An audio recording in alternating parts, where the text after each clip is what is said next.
warahmatullahi wabarakatuh.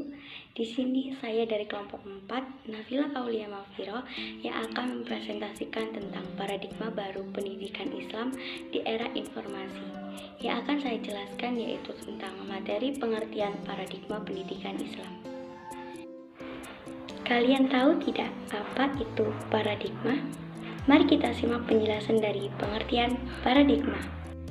Paradigma adalah kumpulan tata nilai yang membentuk pola pikir seseorang sebagai titik tolak pandangannya, sehingga akan membentuk kita subjektif seseorang mengenai realitanya, dan pada akhirnya akan menentukan bagaimana seseorang menanggapi realita tersebut.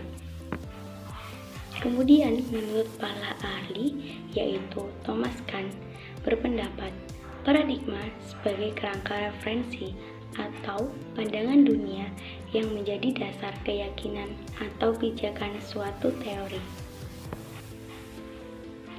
Pemikiran lain seperti Platon mendefinisikan pengertian paradigma hampir sama dengan yang dikemukakan oleh Thomas Kuhn, yaitu sebagai suatu pandangan dunia, suatu cara pandangan umum, atau suatu cara untuk menguraikan kompleksitas yang nyata. Kemudian, Robert Frances mempertegas definisi tersebut sebagai suatu pandangan yang mendasar dari suatu disiplin ilmu tentang apa yang menjadi pokok persoalan yang semestinya dipelajarinya. Pengertian lain dikemukakan oleh George Research dengan menyatakan paradigma sebagai pandangan yang mendasar dari para ilmuwan tentang apa yang menjadi pokok persoalan yang semestinya dipelajari oleh salah satu cabang atau disiplin ilmu pengetahuan. Kemudian lanjut kepada pengertian pendidikan Islam. Apa sih pendidikan Islam itu?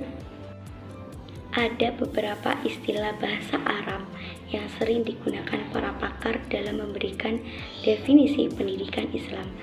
Walaupun terkadang dibedakan, namun juga terkadang disamakan. Yang pertama ada istilah al-tarbiyah. Adalah sebuah transformasi ilmu pengetahuan dari pendidikan kepada peserta didik agar ia memiliki sikap dan semangat yang tinggi dalam memahami dan menyadari kehidupannya, sehingga terbentuk keimanan, ketakwaan, budi pekerti, dan kepribadian yang luhur. Kemudian ada al-ta'lim. Al-ta'lim memiliki makna lebih universal dibanding al-tarbiyah atau al-ta'dib. Abdul Fattah Jalal berpendapat bahwa al-ta'lim merupakan istilah yang lebih tepat untuk memberikan definisi pendidikan. Begitupun juga Rashid Ridho memberikan arti al-ta'lim sebagai proses transfer berbagi ilmu pengetahuan pada jiwa seseorang tanpa adanya batasan dan ketentuan secara spesifik. Kemudian ada istilah al-ta'dib, yaitu pendidikan yang baik akan melahirkan peradaban yang baik pula.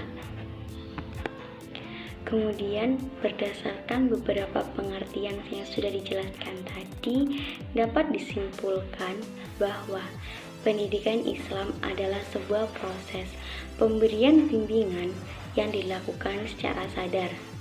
Materi pendidikan Islam adalah seluruh nilai dan aspek dalam Islam, baik menyangkut akidah, syariah, maupun muamalah dan akhlak. Pendidikan berorientasi kepada dua sasaran secara integrasi, yakni kehidupan dunia dan kehidupan akhirat.